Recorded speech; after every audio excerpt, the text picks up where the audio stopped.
Three, two, one. Hello, and welcome to another episode of Failure Friday, where we talk to friends, family, sometimes strangers, a lot of clients so far, about how they have failed in their life and how they have used that failure to become better at their jobs, better within their family, or just better people in general. And today we have a special guest. She actually was not planned, but I'm honored to have her here. Her name is Elexius Sam. Oh, did I fuck it up? Elexius. Elexius Sam, not Sam's, Sam.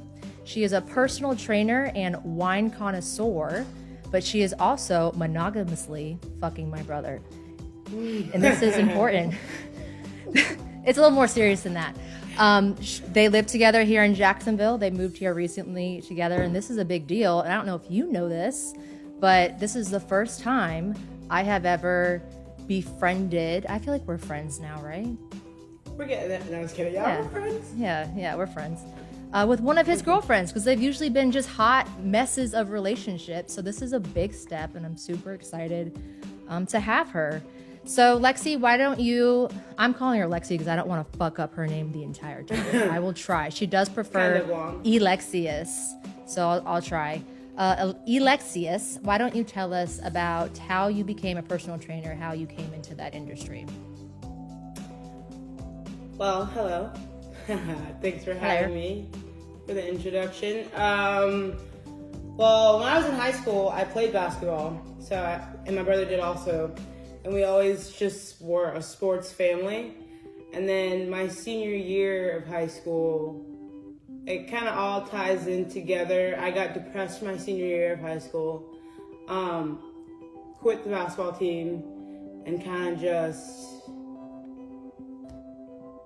lived. Didn't really do anything or have any focus that year. And then when it was time to graduate, I didn't want to go straight to college because I felt like I wasn't ready mentally. So I started working, and then by that time I gained 30 pounds from me being depressed. Started working out, and then fell in love with working out, and then started reading, and then I eventually got certified, and now I'm here. Draw a parallel for me, or I guess a perpendicular, of how you went from personal trainer or learning to love working out and then wine connoisseur, because that's a very fascinating and weird combination. Well, my first training job was actually at LA Fitness. Did not like it that much, but that was my first training job. From there, I met my past boss, not my boss now, but met my boss there. He picked me up from LA Fitness and started working with him, training for him, and then COVID happened. And then randomly, I was like, I moved out the same month COVID happened from my mom's house. So had this new apartment, COVID happened, and I realized I needed to get a second job. So then I was like, didn't know really what I wanted to do for a second job. So I randomly applied to this specialty wine store, and they hired me, and from then I started learning. And then I started realizing how much I love wine, so then I dove deeper into that. So you didn't like wine before you started working there? I did like wine, but it was just like, oh, I like red wine, I like cabs. And then I actually started learning about the grapes, the vines, the soil, where it all comes from. So do you believe in the saying that wine is a learned love, or did you always like wine? I think I appreciate it more now. Like, I won't go in and buy some cheap, nasty rosé the way I would used to drink before I actually cared about it. Because some people don't have a wine palate. Some people can't taste the difference. But I taste the difference. Different regions, I know. Different wines. I've drank wine with you before, and you're like, oh, this one's a little bit, like, taste the wood. And I'm like... Yeah, some people don't have that, so... I don't think I have it. I hate all wine. I drink it to look professional. It's the same with golf. Yeah, I love it. I'll drink it every day if I could, but... I feel like you do drink it every day. She has a problem. No, she doesn't. I'm joking. Okay, well, I want to speak a little bit more to that depression. Is that something that you're prone to?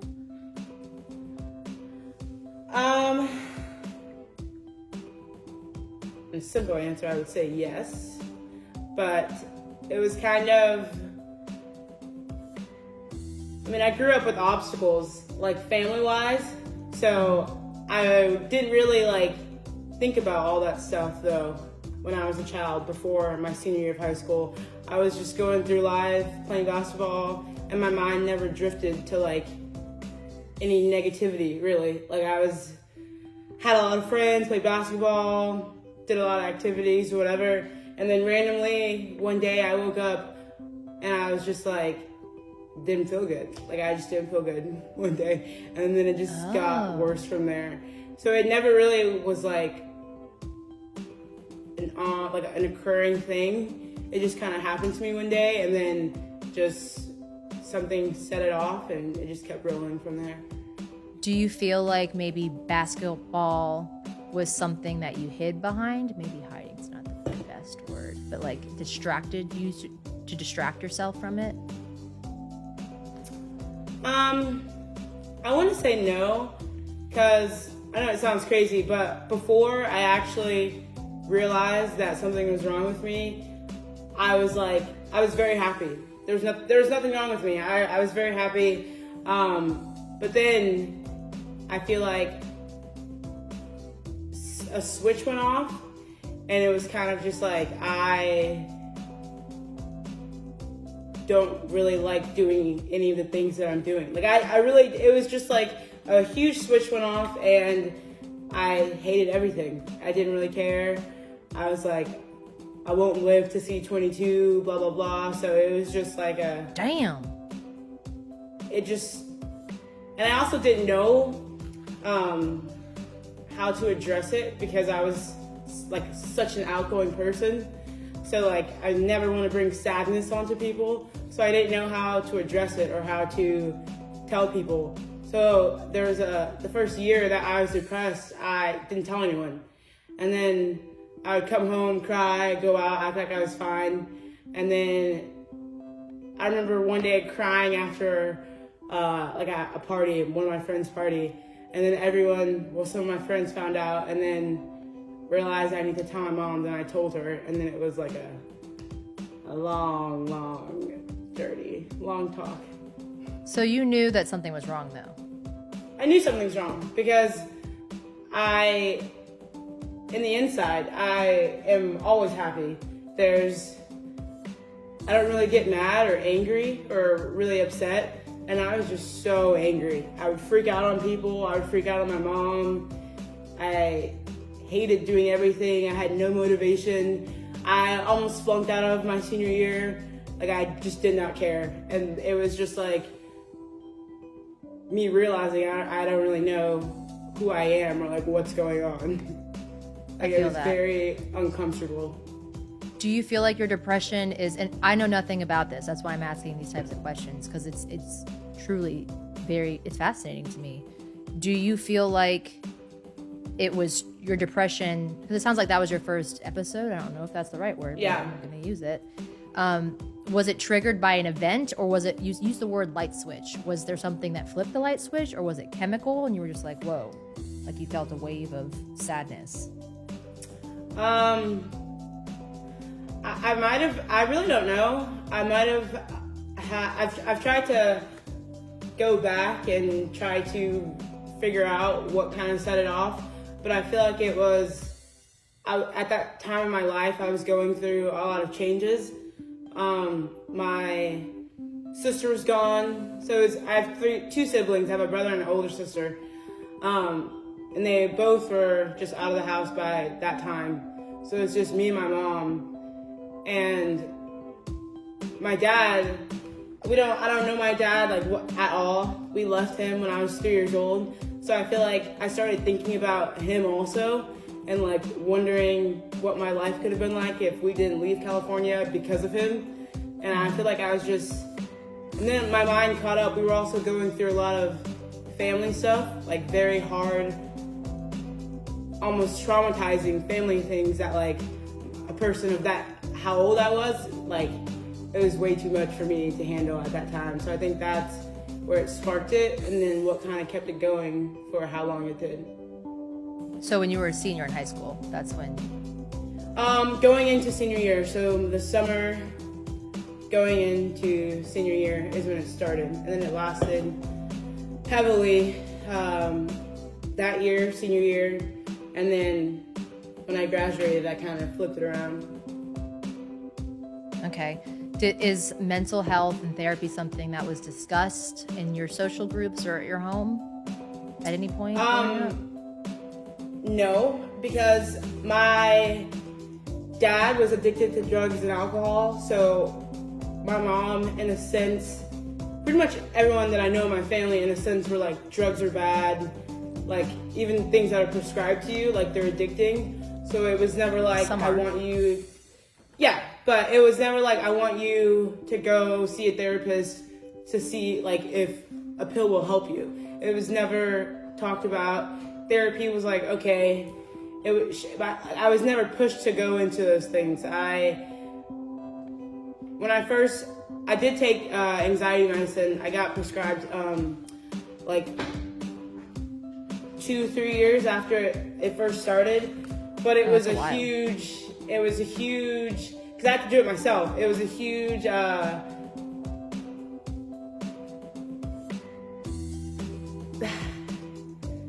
had to persuade my mom to understand why I was taking these drugs, because I got my own health care and then started seeing my own therapist, paid for it all myself, and then tried to convince my mom that they're actually helping me, and that something was like, I was that bad to where I needed that, to where I didn't feel normal.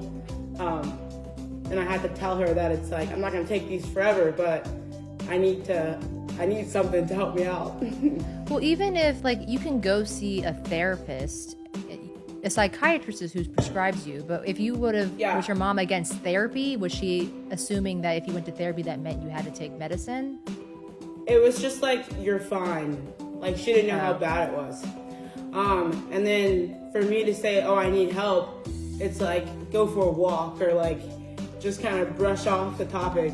Then there was this one time where I told her, like, no, I need help. Like, I feel like that's brush it off, like, it's not gonna, like, oh, you're fine. Like, no, I'm not fine. I feel that. My mom was, I'm sure she'll see this. It's not a dig at you, Mom, but there was definitely instances growing up where it was like, I feel sick. Here's some oil of oregano. I'm like, bitch, take me to the fucking doctor. Like, yeah. And I was also a teenager, so like, I would freak out on my mom, and like, I don't cuss at my mom.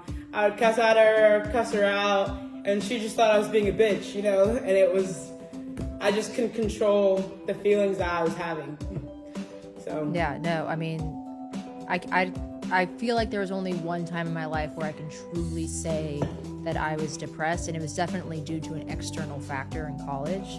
But it's hard for me to imagine, because during that point, I was so low. I couldn't imagine having to deal with that on a recurring basis, like having actual depression that comes back, rears its head. Yeah. It's so hard to describe to people that never felt that. How would you describe depression to someone who does not know what depression is? Or has never felt it?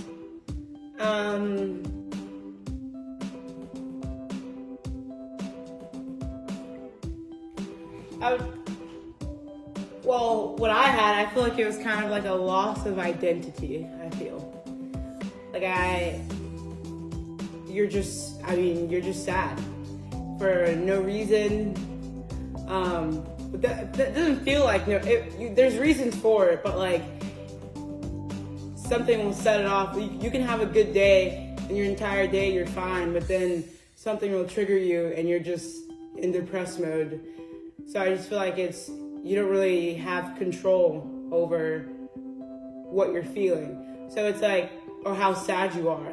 So it's like, I'm so sad in this moment, and I can't fight what my mind's telling me or how I feel. Like, it's too heavy of an energy to fight myself. So it's like, you're just kind of trapped in that moment. And people are like, oh, you're sad, like, do something like to make you happy. There's no care, or your mind's it's hard just like it's hard to explain. It's hard to explain, yeah. It's really hard to explain. I remember. I still can't even. Well, I still can't even look back at how depressed I was and believe all the things that I put myself through. It's still like mind blowing to me. I try not to think about my situation. Yeah. I obviously don't know, and this is the first time I'm hearing about any of this with her.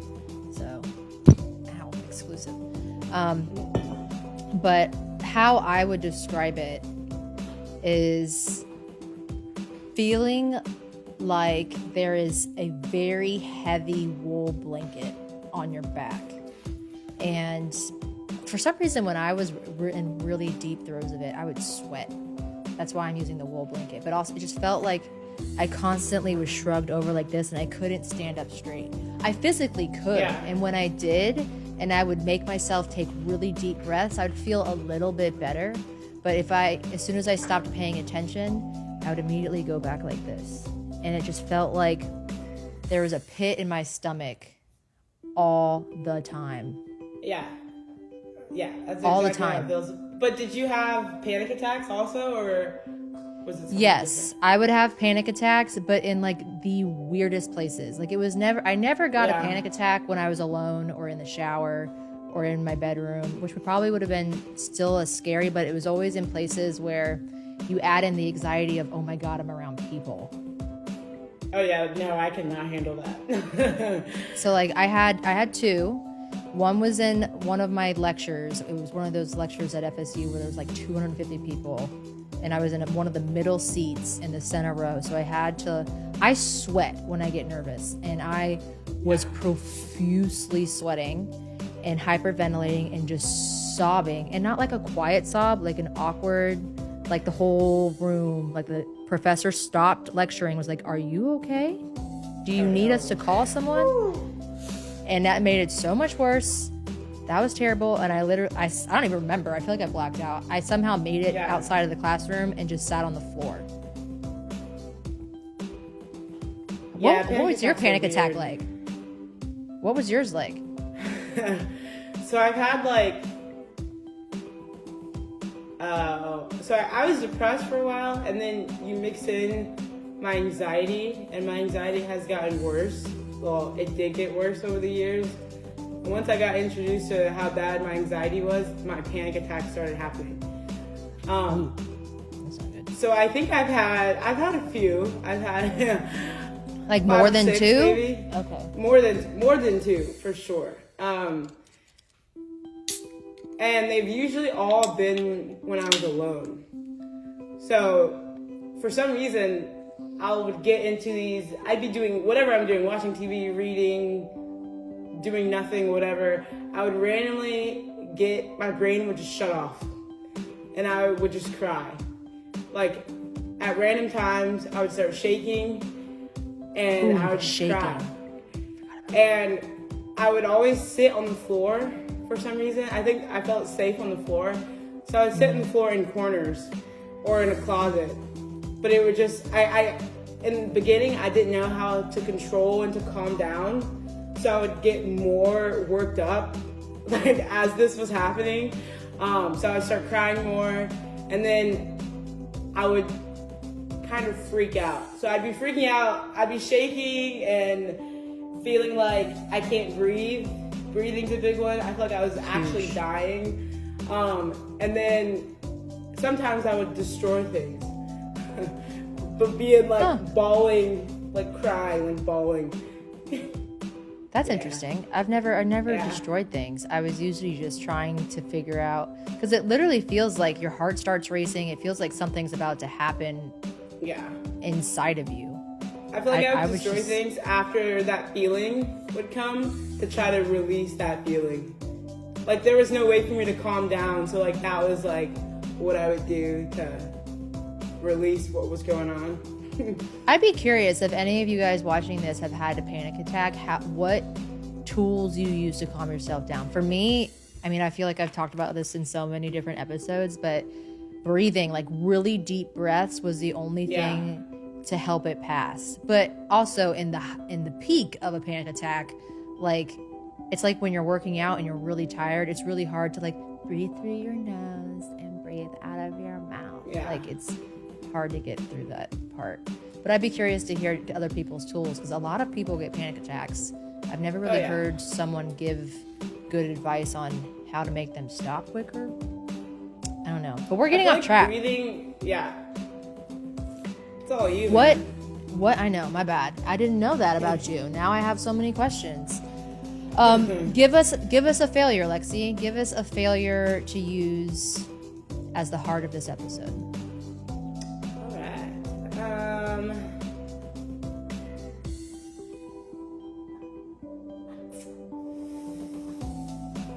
I would have to say almost flunking out of senior year was my biggest failure. Because whatever, I was depressed, all that stuff was going on, but I just feel like it was just a really bad time in my life.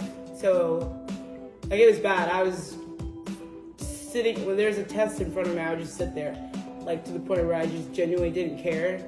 I feel like that was one of my biggest failures, maybe. What was this just because of your depression? Yeah, but I also was kind of in a mindset where I was like, I don't care. I'm not going to be alive in a few years, so, like, I don't really care. Okay, so you had the mindset of, like, what is the purpose of this? Yeah. Okay. And this was before you had told anyone? Yes. So no one inside of your circle realized something was wrong? No. Excuse me, I just burped. Hopefully you can't hear. That's really interesting. Did you have really close friends that were, close by? Yeah, so my high school is very cliquey, so I still talk to the same friends I had then. We were very close. But again, I was always like the life of the party, so whatever inside me couldn't bring anything to the surface whatsoever. And I was almost embarrassed because I didn't know how to deal with it really, or why it was happening, so I couldn't really explain it. So I just would pretend like I was fine, and then I think that's also probably what made it worse. I would just go home and then let it all out. So when you were taking things out on your mom, she didn't notice a difference in your behavior? She did. She would just call me a bitch or be like, you're acting crazy, just kind of brush it off in that sense. Very chill, not like, oh, something's wrong with her. Like, she'll say something's wrong with me, but it would usually lead to fighting. It was never like, oh, you need help, but like in a serious sense. And it took you said, a year to finally go to her and be like, what made you finally go to your mom and say, I need help? Like, what happened? It got to the point where I was self-harming, and I got to a point where I was actually scared. Like, I was genuinely just afraid of myself and like living in my body. So I got to a point where I was just scared and I just couldn't handle it anymore. And then, like I said, a week before I actually told her, some of my friends found out, and I kind of had a panic attack in front of them, and they kind of saw how bad it was and were like, you should probably tell your mom. Like, that was kind of crazy. But, would you have told your mom if they hadn't seen you have a panic attack? Yeah, because that was around the time where it was getting really bad, and I would have never let that happen. Like, I could always control it until I got somewhere alone, and it was just another reason to do it, like, quicker, I guess. During your depression, did you ever have, because I did, but obviously depression looks different on who's ever wearing it. I would be in the throes of like a really a low, but then there would be like a part of me who wasn't experiencing that low and be like, wow, this is fucking scary. Like, this has never happened. Like, did you have that too? I don't know what the word is for that. There's a couple of different words depending on like more details, but I would describe mine as having like an out-of-body experience. Because I could be having an episode and like crying, doing whatever, and feeling all those emotions, and then there's a voice on the other side of my head that's like, wow, you're insane. Like you're crazy. You know, it was like just something that's just calm, cool, collected as I'm freaking out. And it's it's crazy. I vividly remember that moment because I remember wanting to, I feel this is going to be hard to explain. I forgot who told me this or where I read it, but if you're experiencing pain, to really focus on that pain and feel it, and it will feel less painful. Does that make sense? Yeah. So when I was going through a low, I would sit there and try to really feel like, where was it coming from? Was it coming from my stomach? Was it coming from my head? Like, where did I feel the most lowness? And that was when I heard that voice. And I remember thinking, okay, which one is me? Is it that voice, or is it the person that's on the floor crying? And then I realized that the voice was the one asking that question, and I was like, okay, so that must be me, and this must be something I'm just going through. Yeah, I mean, that's what also like helped me come to realize that I'm not crazy, and there's just a switch or something literally just wrong with my brain, you know, like for sure. Like I'm not, you know what I mean? So I feel like that's like a good like connection on how that feels. Like you just kind of, there's you, and then there's you feeling bad and like in that panic attack, you know, like your brain's telling you like certain things, but you're oh, it's so hard to explain. But it's not. I think you're doing a really good job. I think I want to say, again, not a psychiatrist, but I want to say that that's your consciousness.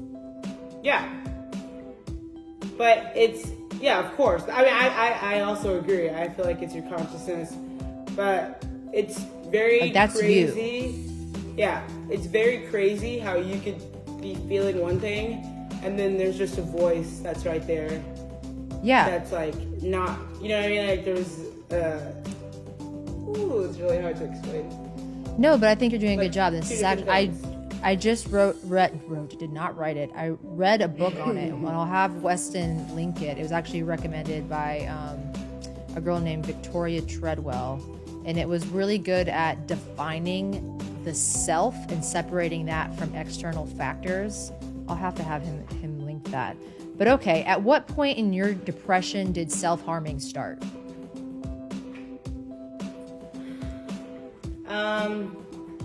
My senior year was kind of crazy with the events that happened in my family. So there was a specific time, I remember my first time trying it, which is, I feel like it was probably like midway through senior year, like halfway through senior year. So probably like a year and a half after everything first started. How did you know to try it? Did you like Google it? No, so I'm not really sure. Like, obviously, I'm a senior in high school at this point. I've heard of cutting. I know what it is, whatever. And I was just, at the time, I was living in a motel, and I was in high school, and I was alone. Something was going on with my mom, and it was just a really crazy, bad night for me.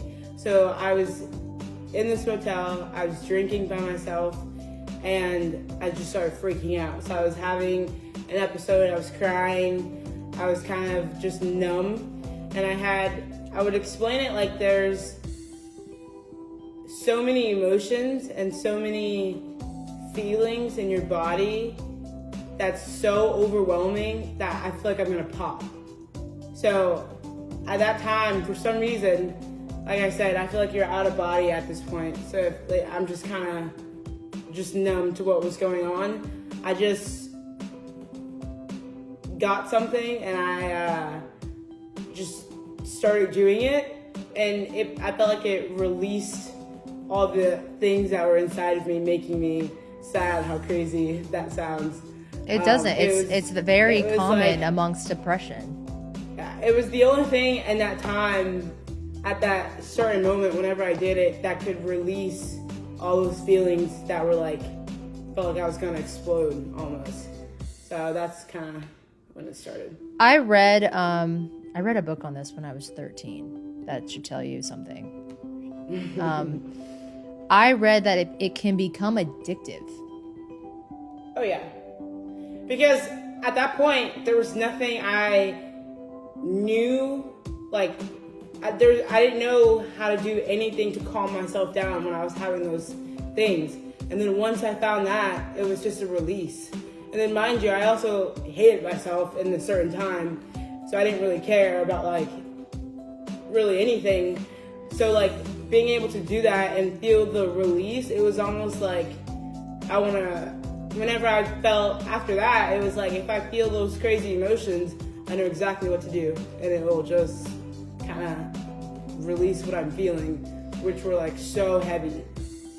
I feel like cutting, I'm not condoning cutting. I don't want you to message me and say that like, oh my God, you told people to go cut themselves. But like people cope with depression, with trauma in so many different ways. I don't see a huge difference other than the stigma between cutting and going and getting a tattoo or going and smoking crack or doing other types of drugs to cope with. It's a coping mechanism.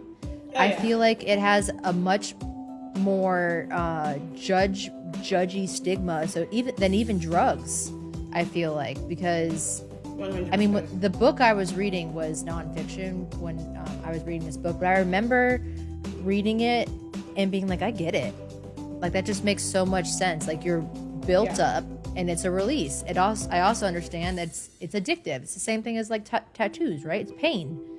Yeah. So I think that that's a terrible thing to have to go through, also because of the stigma, because like you don't feel like you can tell someone. Yeah, like I wore long sleeves for as long as I. How did your friends find out? That I was cutting. Yeah. I mean, we had sleepovers still, and like I said, we were very close. And I just one day I didn't have a long sleeve shirt on, or I did, and I think we were like going to sleep or something. And the next day, they told me like we saw them when you were sleeping, and just kind of like confronted me about it. It was very confrontational. I mean, how often were you doing it? Like, was it obvious if you were to have your sleeve up? When I first started doing it, yes, because I probably only did it maybe 4 times, and those times were very close together, so they're very noticeable. And then whatever, after the 4th time, I just stopped doing it. After it got crazy noticeable, I still had to, I had siblings, I still went to school, still had all these things I had to show up for, so I realized how bad my arm looked, and I just stopped. Well, that's good. Didn't feel like I needed it anymore in that time. Okay, so you stopped on your own. I did, and I actually tried to do it again after I stopped, a very long period after I stopped. Kind of the first time after I got over my depression, the first time it kind of came back, I tried to do it again, and it didn't work for me. Oh, wow. Like, I was scared to even put something, like, touching my skin. Were you on medication at that point? No, I wasn't. Huh. Yeah. So how long after the onset of your depression did you start medication?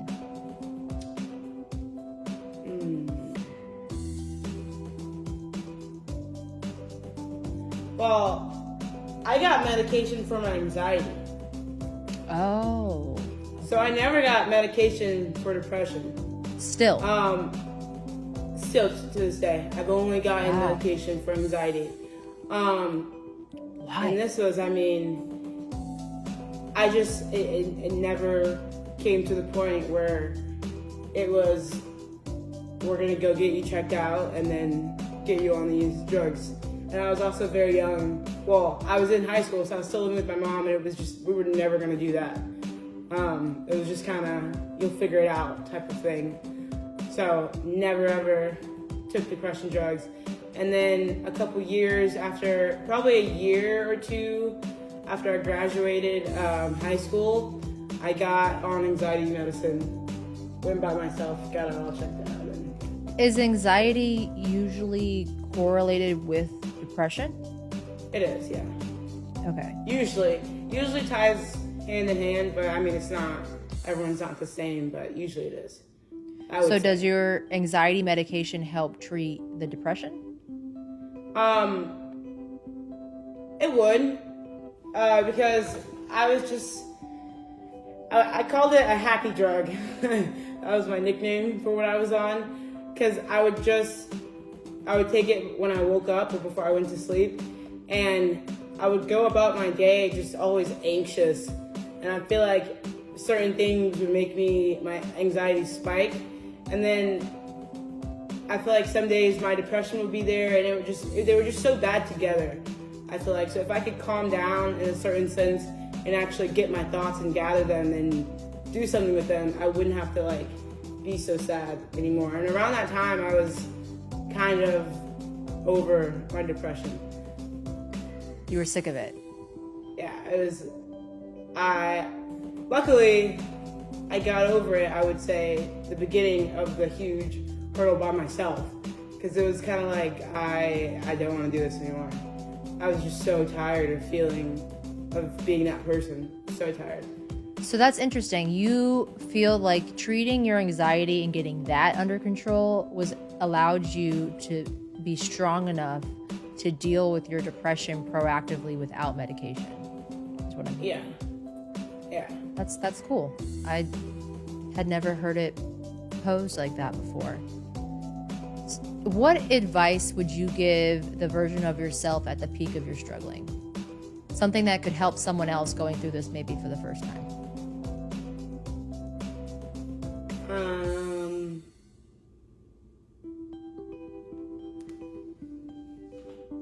Probably the peak of my struggle. See, I feel like this is a crazy question for me, because I like hard advice.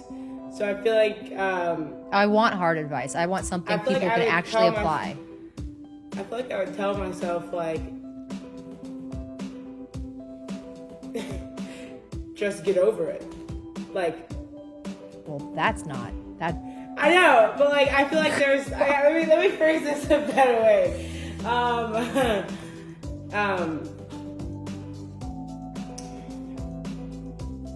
Like, it could always be worse, and there's no one's gonna do it for you. You know what I mean? Like, if I'm struggling in my peak of my struggle, you're just kind of sitting in it and misting in it and letting it happen. But like, taking the step to get better, no one's gonna do it except for you. So no one's gonna, like, you gotta do everything yourself. I feel like that's the advice. Just no, I feel that because I have just do it. Like, I feel like you have to get to that point before you can take action. Like, in every event in my life that has been traumatic or a struggle, I have had to get to a point, and that point's going to look different for every single person. But you get to a point where the feelings are still there, but you're fed up with yourself. You're fed up with feeling pathetic. So, I mean, using my experience was in light of what you're saying, not near as serious. I feel like some really good advice would be to not feel bad if you're not at that point yet, but know that it has to come, right? I compare it. So mine was a physically, mentally, sexually abusive relationship, right? And I just kept letting it happen. I kept going back over and over. Everyone around me was sick of it. They were sick of hearing about it. They were sick of watching it. They were sick of calling the cops. It just kept happening. And it got to a point where I literally I didn't even tell my parents. I went to the study abroad admissions office, skipped class all day, and I was just like, you know what? I need to leave the country and remove myself from this situation so that I can heal and just get out of here. Like, that's what I had to do. I had to get to that point. And I think people need to give other people going through trauma like that the grace to know and to pray and to hope that they get to that point before it's too late. Because the truth is, Elexius, that you could have not made it, right?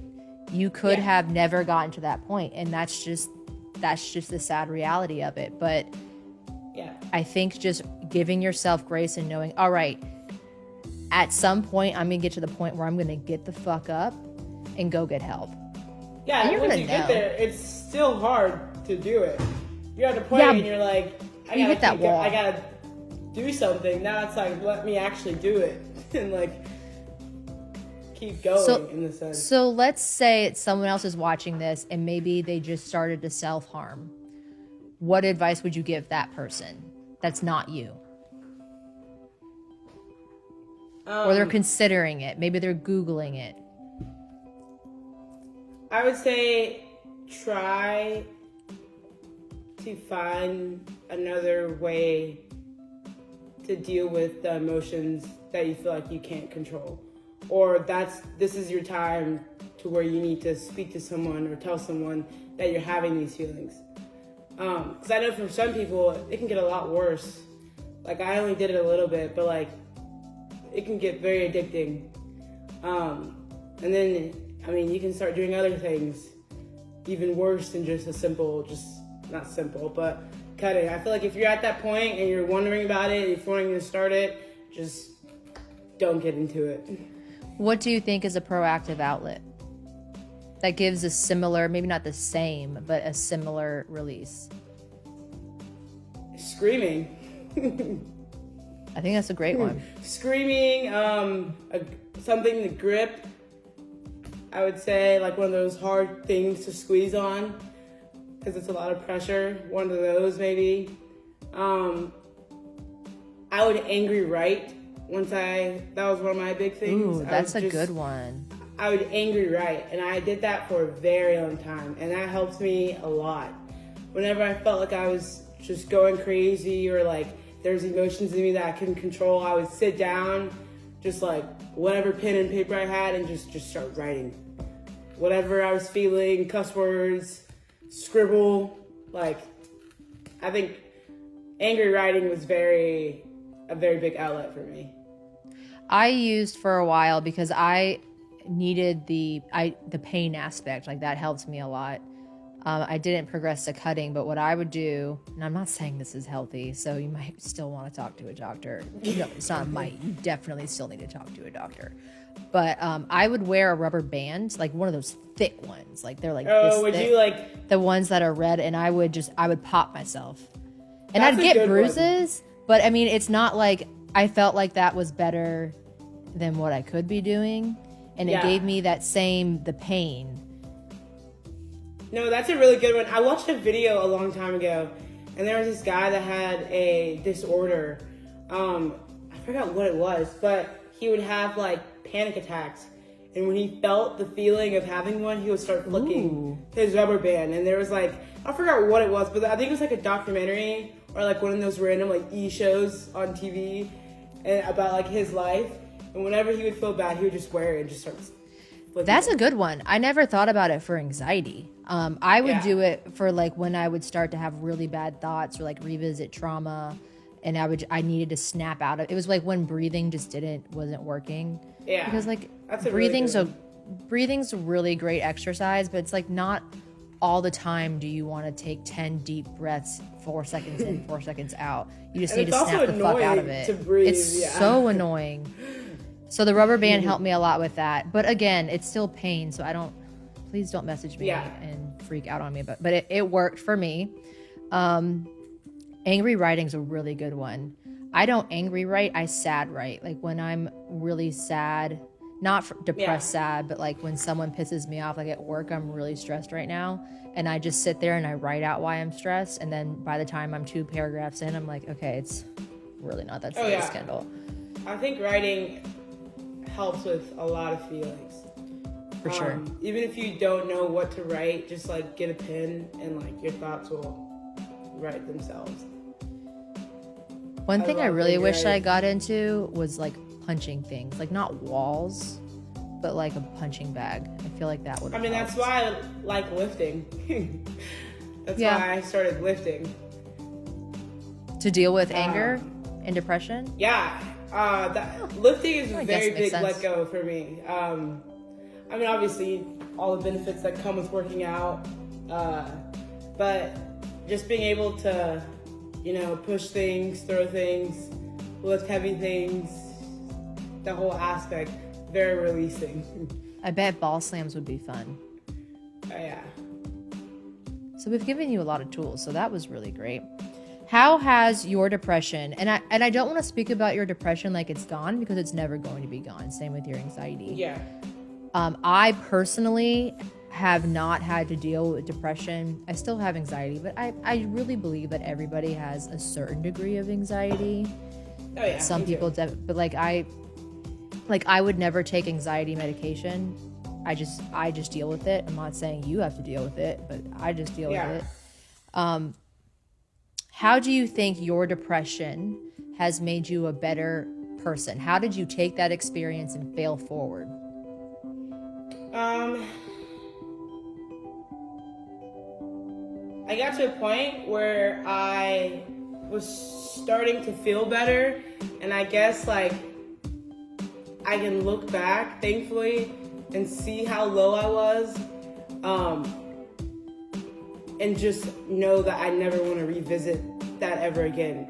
So as long as I keep going forward, and keep doing things that heal me, basically, I'll never have to revisit as bad as it was. Like nobody ever.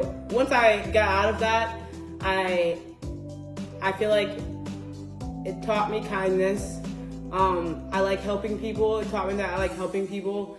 It taught me really just how to love. I feel like I'm a very loving person. Was that something you were not? Is that something you were not good at before, though? On the surface, it was fine, but I feel like a deeper connection. Like, life is, I guess you could say, simple. I just want to be happy and love and just inspire people. And that's why I like working out and personal training, because you get all kinds of people. And you can see I'm just changing a life. I feel like it just helped me overall be a better person, I feel like. That's so broad, Lexi. It's so broad. Specifically, it made you appreciate that stuff more than you did before? Yeah, I would say that it made me appreciate the little things, and it made me appreciate just, this is such a, oh no, restart the question. Tell me the question again. The question was, how did your depression, how did your walk with the lowest of the lows of your mental health improve you as a personal trainer, as a daughter, as a sibling, as a companion to my brother? Like, what specific characteristics positively came from that experience? And if there's none, you can say that.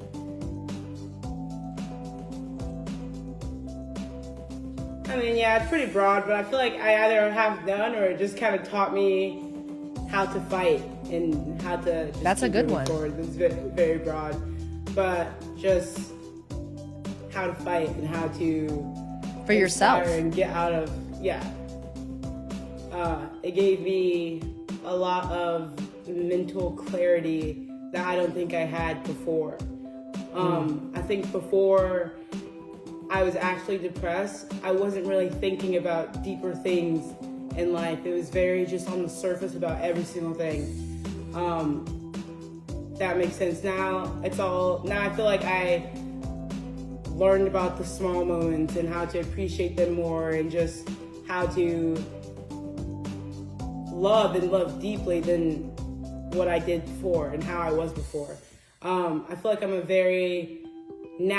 before then, I don't think I was very open and honest and like vulnerable. And after that, that's what it taught me how to be. That's a huge one. Being vulnerable. Yeah. That's I would say that's one of my strengths, but that came after my experience with my ex. Like my experience with depression taught me how to it humbled the fuck out of me. Like, let me tell you, that is a humbling experience. It also made me incredibly self-aware. Like, I am so real with myself that sometimes it's scary. Like, I will call myself out on bullshit before I call anyone else on bullshit. But that's also why I have such high standards for the people around me, because if I can be accountable and call myself out, I expect you to be have at least half of that ability. I feel like I definitely know myself to a deeper level. Yes. Than what I did before. I was on a podcast last night and we talked about this, so this is good. Yeah, I definitely feel like I'm in such, I know like what ticks me, how to calm myself down, just like the things I think about. Like, there's just so much that I've learned about myself from before. I feel like I just didn't even realize that. I just didn't think a lot about. I honestly just didn't think a lot about just like myself and my thoughts and everything. I was just kind of going through the motions. Well, you're learning about yourself. And that's, I think, a lifelong relationship. But being able to be intentional with dating yourself and learning all the different versions of yourself is so important, because you should never trust a person that is naked that tries to give you a shirt. I heard that yesterday. I don't know where or who. I read it probably a meme somewhere. But I really liked it because you cannot give out if you have not given in. Is kind of how I read that. And these types of experiences are how you learn who you are. And they're so important for growth. I am curious because I'm trying to draw parallels between my experience and yours. Because for the first time, I'm talking to someone about this at this level, and it's interesting how many similarities there are. Did your experience, because mine also, my mom was a main character in this trauma, and it's still something that I struggle with because she did not handle it the way I wish she would have handled it, and it's an ongoing thing that I'll have to work my entire life to process, and I'm sure the same with you. Did it make the relationship with you and your mom closer? Or like farther apart? She found out? Yeah, how she handled it, how she coped with it, because she's imperfect too. She probably has never experienced something like this before. I love my mom. But so do I. We're just being real. Definitely love moms, but definitely did not have a lot of support, I would feel like. Mm-hmm. It was all just like, you can calm down. It was all just me, a big persuading game, trying to persuade my mom that I cannot control what's going on inside of me, and this is as bad as it can be in this moment. And I think she never really understood what I went through, to a certain sense. I remember when I came back from school, I wrote her a letter one day. Ooh, and that never goes well. Well, I just kind of told her everything that I fought with when I was alone, and kind of told her so she can understand how bad it was. Also, during the time it was happening, my mom, we were going through a lot with our family, so she would always think that it was because of her or because of what we were going through, and I didn't want to sit with those feelings of having my mom feel that way when it's like I actually can't tell you what's wrong with me. And so it was a big confusing thing. But once I started talking about it more with her, as it went on, she kind of understood, and she was just there for whatever I needed, honestly. If I would be open about it, but I mean, she didn't really understand, honestly. Right. I think a part of the healing process is understanding that the people around you don't have the answers any more than you do. And I think naturally as humans, we look for someone to blame other than ourselves. It's just like a natural reaction to not be accountable and take responsibility for things. So it's initially I put so much blame on my mom. And now after processing it and going to therapy, I realized that she was no more equipped to deal with what I was going through than she didn't have the resources either. So I was putting blame on someone who you can't blame them for not knowing how to deal with something like this. It was their first time. You're also at a point where it's like I can't even understand what's going on with me. So it's going to be hell trying to explain it to you. So they only get so much, you know what I mean? When it's actually going on, they only get what you give them, and how much they understand is exactly what you've told them. So I just feel like it's very confusing. My mom, to my knowledge, has never experienced to the depth of what I've experienced. And none of my siblings did either. So it was one of her first huge thing of like mental illness that she had to deal with. So it was, we were just learning about it as we went. So it was very just a confusing. And you understand that, and that's powerful. So I think for people that are watching this that maybe are still struggling to forgive someone in your life that you feel like could have done better or could have done more, I think it's important to maybe even write it down, take time to try to remove the emotion from the situation and become the perspective of what that other person how they would have perceived the situation, and giving them grace. It's hard. I will probably have to work on that the rest of my life. But it's easier now that I have kids, and I realize like, I look at my mom and dad, they're still mom and dad, but I don't look at them under the veil of parenthood. I look at them as, you were two imperfect people who had no idea what the fuck you were doing, and you were just doing your best. But it's so much easier than hating or having negative feelings. For sure. Someone.